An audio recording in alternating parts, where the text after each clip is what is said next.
Good afternoon, friends. Welcome to my channel. My name is Justin. I play guitar on songs in Nashville. Today I wanted to tell you why I'm not an effects loop guy. But first, how y'all been doing? It's pretty busy around here in Nashville. Lots and lots and lots of songs. I wanted to talk about effects loops today, and there's two main points I want to make. One, well, let me back up a little bit. I was always told you gotta have an effects loop if you're going to crank your amp. So it's my understanding that that's because delay and reverb and even like some choruses or whatever, when they're going into something that is distorted, it really doesn't sound great. It doesn't sound very clean. It doesn't sound, well, sometimes it can just be ultra loud in the mix, even though you have your delay pedal or reverb pedal or your rack unit or whatever set to a subtle effect. It can really jump out when you're running it through a cranked amp. And I think all that's true, you know? I'll show you some examples here. I got this set up and I'll start playing in a little bit. For me, I just have one or two things that I do that make it all work. And I'm approaching this from the perspective of somebody who does not like lots of effects on high gain tones.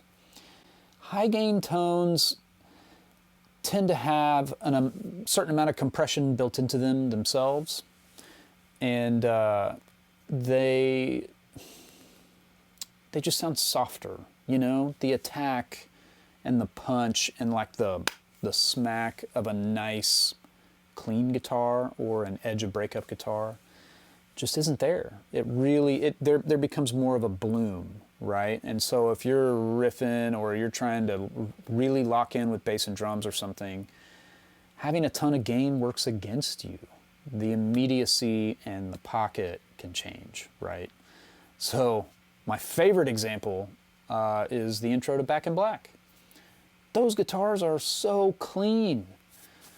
And every time, without fail, if I'm ever out in public, which I try to not be, if I'm ever out in public and I hear some band start playing that song, 99,998 times out of 100,000 times, the guitar player's got a lot of distortion on his guitar for that opening riff. And that's just not it. You lose me right there. And, you know, that's me being a snobby guitar player or whatever myself. But everybody does this. Everybody makes this mistake. They put way too much gain on guitars that are supposed to have an impact and a thump, and they're supposed to smack you in the face, right? So when I talk about not using effects loops and cranking amps and everything, know that I'm coming from the perspective of somebody who doesn't really like to run a lot of reverb and delay into high gain situations, because those things tend to even further muddle up the, I guess the transients, what you want to call it, just the attack, right? The attack of your guitar. So what works for me and always has, and I know this is going to sound wrong to a lot of you guys, is just a pedal board into an amp. And it doesn't matter how much I crank the amp, because the gainier I get, the less I'm going to use effects for the most part. And then also, I can overcome a lot of those issues just by controlling my volume knob. That's really what it comes down to. So check this out. Got my trusty old Les Paul, this old thing. I am fully, well, not fully cranked on the Analog Outfitter Sarge. It's at about 3 o'clock, so volume up, no pedals on. This is what it sounds like.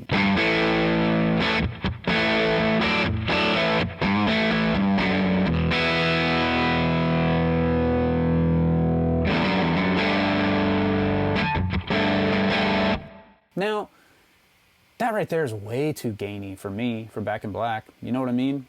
I'm also not playing a 100-watt Marshall, mic'd up that perfect way with Mutt Lange's ears on the console. But this, that's a lot of gain. And if I turn on a delay, something that I have set really low, check this out. Boy, it's loud, right? So if I'm playing some part, some riff, I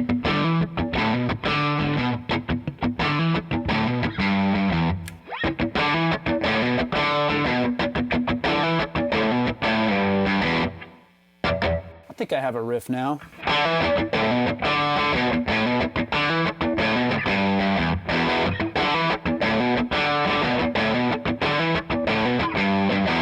Now, with this delay into the front of the amp.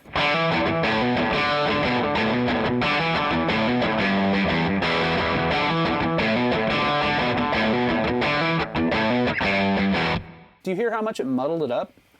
And then when I turned it off, it was great. It was totally great. And even if you're just playing like sort of...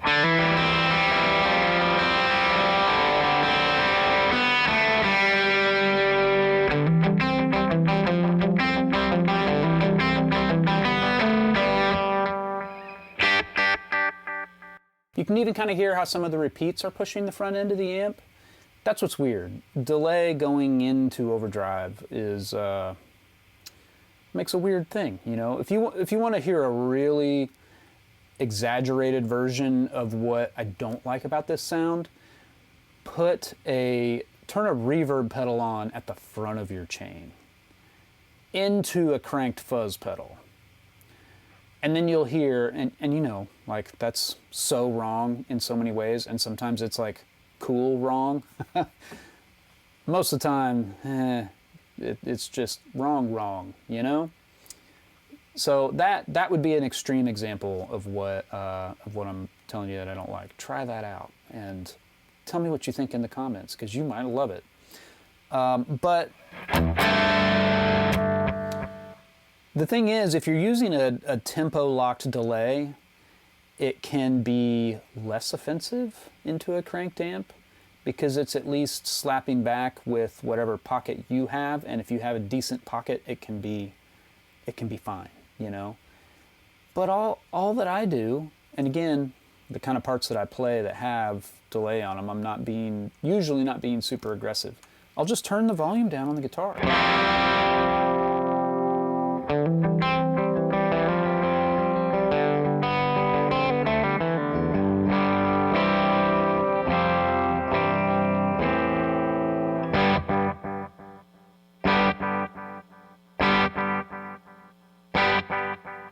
Like, do you hear how it doesn't, it's like by controlling the volume on my guitar, I'm also controlling the mix of the delay. And it starts to sit right when I get cleaner on the guitar's volume.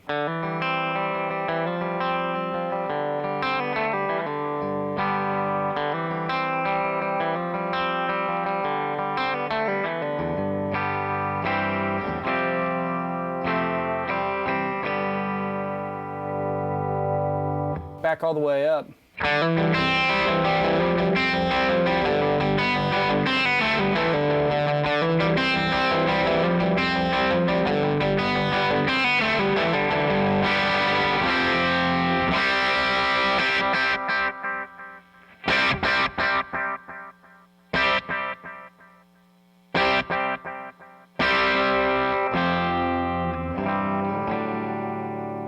So let's do the same thing with reverb. Check this out.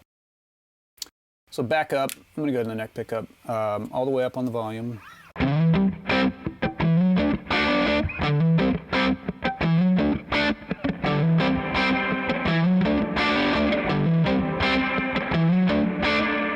That's way too much reverb.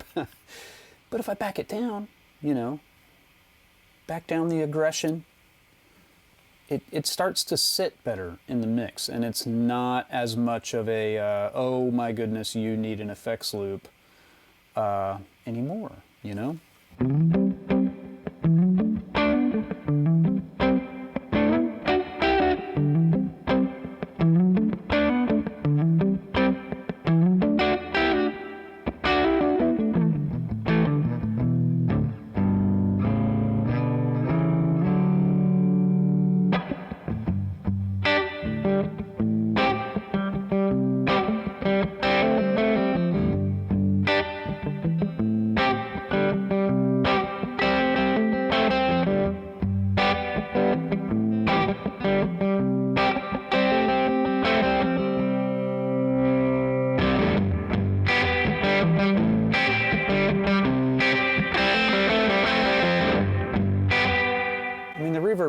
kind of takes you out, right? It gets real loud and real metallic. And there's just some things happening there where even the reverb is pushing the front end of the amp in a way that's like, And again, to hear an exaggerated version of that,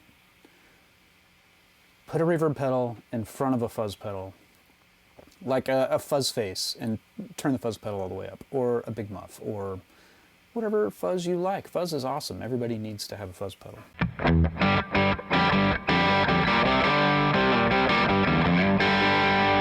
Let's try chorus. Last thing. This is my CE1.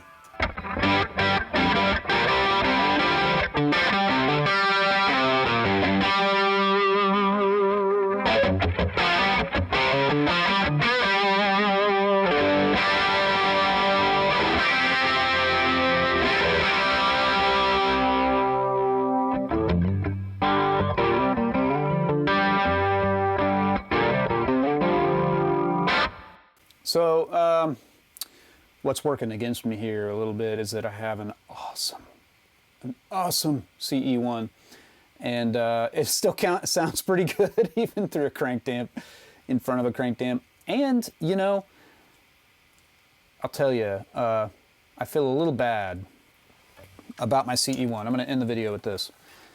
I feel a little bit bad. I got a smoking deal on the thing, and it's because the guy who was selling it didn't understand it. I got it for 300 bucks or 250, something pretty low. You know, they were going for about twice that at the time. And in his listing, and I think it was eBay, it wasn't Reverb, in his listing he said something's wrong with it. One of the light flutters. One of the lights, the LEDs on the pedal, flutters when you play. And I was like, okay, I'm going to take a chance on it. I'll have Barry at XTS. I'll take a chance knowing that Barry can do anything this side of defying the laws of physics in an electronic circuit. I'm going to take the chance and just see if this pedal's actually okay. Well, I got it and I started playing it, and I was like, there's nothing wrong with this thing at all. This sounds really, really good, and it was in really good shape too. But I noticed that I couldn't like run boosts into it because it would start to crackle. And when it would crackle, that's when that one LED would flicker. Well, the other LED pulses regarding whether you have it set on the chorus or the vibrato setting and how fast the speed is.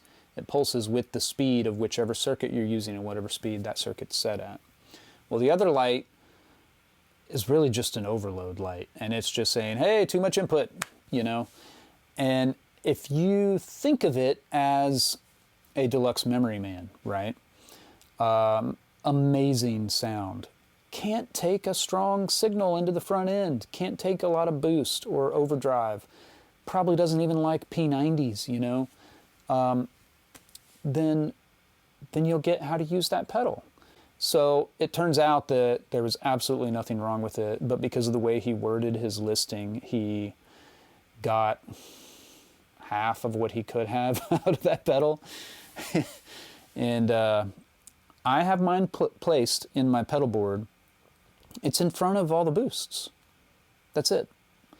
I don't crank the snot out of my overdrive pedals, usually. I do like to push the front end of the amp with them in a subtle way. But all of the pedals that are in front of it in my pedal board are not set with like a huge dB gain, volume level, whatever. So that's how you get around that. You can get clean sounds into a Memory Man or an old CE1. Those old analog pedals that have no headroom in the preamp, you can get around that by putting them earlier in your signal chain, getting them in front of whatever you step on for a solo boost. Like say you have a GE7 with the volume turned way up, or some people put like an RC booster behind all their overdrives and use that as a volume boost for solos. If your CE1 or Deluxe Memory Man is going to see the front end of that, is going to see that going into its front end, it's game over. It's going to sound like trash. But you can get around that. So, you know, one last thing that I will say, I did a very brief demonstration of this no need for an effects loop thing in one of my older videos, and it's in the Tweed Deluxe video. 3 things you need to be doing with your Tweed Deluxe. And I just find that it's true on good tube amps, you know? It's not just a Tweed Deluxe thing. It's not just an Analog Outfitters Sarge thing. By the way, I'm sorry they stopped making them. So many of you are like, where do I get one? I don't know. But, you know, any amp that I run cranked, I can control the way these things sound just by backing off the volume on the guitar and not relying heavily on saturated effects when there's higher gain happening, like when the volume knob's rolled all the way up. I kind of turn that stuff off, you know. Hey, if you do it into a Fender Deluxe Reverb or Princeton Reverb, the reverb is in an effects loop, right? It's not going into the front end of the amp. It's like it's in an effects loop. So that helps too. All right, I'll see you guys later.